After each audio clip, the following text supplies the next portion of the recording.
村は衝撃のニュースに包まれ、疑惑の影が一人の男を追う。トムとハックは秘密を抱え、恐怖に震えます。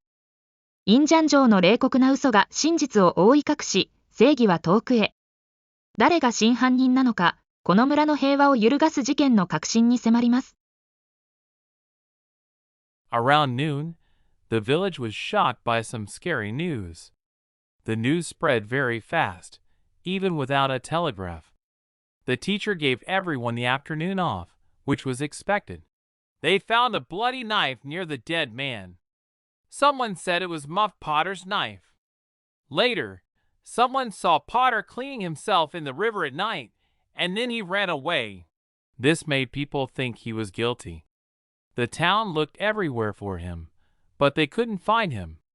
The sheriff said they would catch him before the night. Everyone was going to the graveyard. Tom felt a strange pull to go there too. He didn't want to, but he couldn't help it. When he got there, he squeezed through the crowd and saw the sad sight. It felt like a long time since he was last there. Someone pinched him, and he saw it was Huck. They both looked away, hoping no one saw them look at each other. People were saying, "Poor guy," and "This will teach people not to steal from graves." They said Muff Potter would be in big trouble if they caught him. The minister said it was a punishment from God. Tom felt cold all over when he saw Injun Joe. Then the crowd got excited and started saying, "He's here. He's coming." "Who is it?" many people asked. "Muff Potter." "Look, he stopped." "Don't let him go."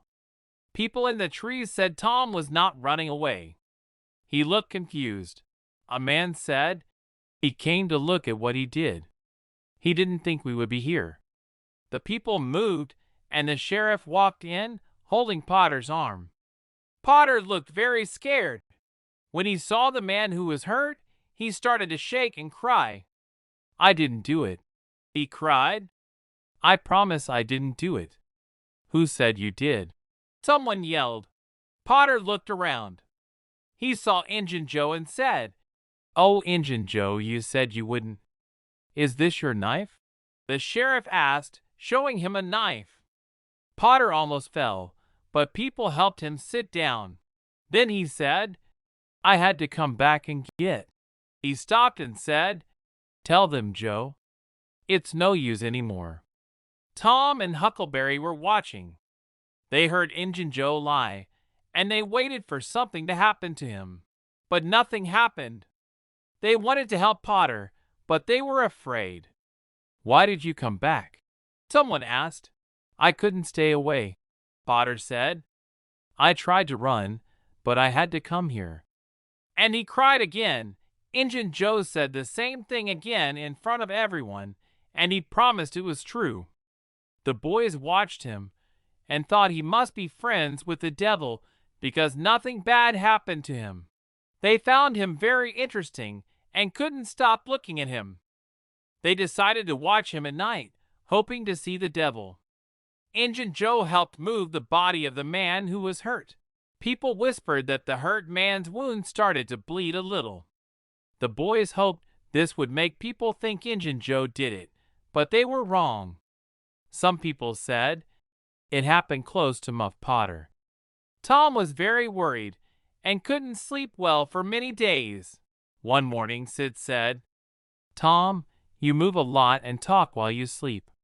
You wake me up." Tom became very pale. Aunt Polly said, "That's not good, Tom. What are you thinking about?" "Nothing," Tom said, but he was shaking and spilled his coffee. Sid said, "You say strange things. Last night, you said it's blood many times, and you said, 'Don't make me say it, I'll tell.' What will you tell?" Tom felt very confused. Aunt Polly looked worried too, but then she said, "Oh, it's because of that scary murder. I have bad dreams about it too. Sometimes I dream I did it." Mary felt the same way as Tom. Sid was okay with this. Tom left quickly, and then said he had a toothache for a week. He put a bandage on his face every night. Sid watched Tom without him knowing. Sometimes Sid listened to Tom talk in his sleep, but he never told anyone what he heard. Tom thought his friends at school would never stop talking about the dead cats. This made Tom remember his secret.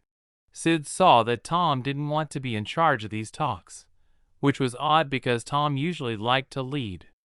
Sid didn't say anything, but he was surprised. After a while, people stopped having these talks, and Tom felt better. Tom felt sad and tried to help the man in jail by giving him little things through the window. The jail was small and in a wet place near the village. It didn't have guards and was usually empty. Helping the man made Tom feel less guilty. The people in the village wanted to punish Injun Joe for stealing a body, but he was too scary. No one wanted to be the first to do it, so they did nothing. Injun Joe talked about the fight, but not about taking the body before it. So, the people decided not to take him to court.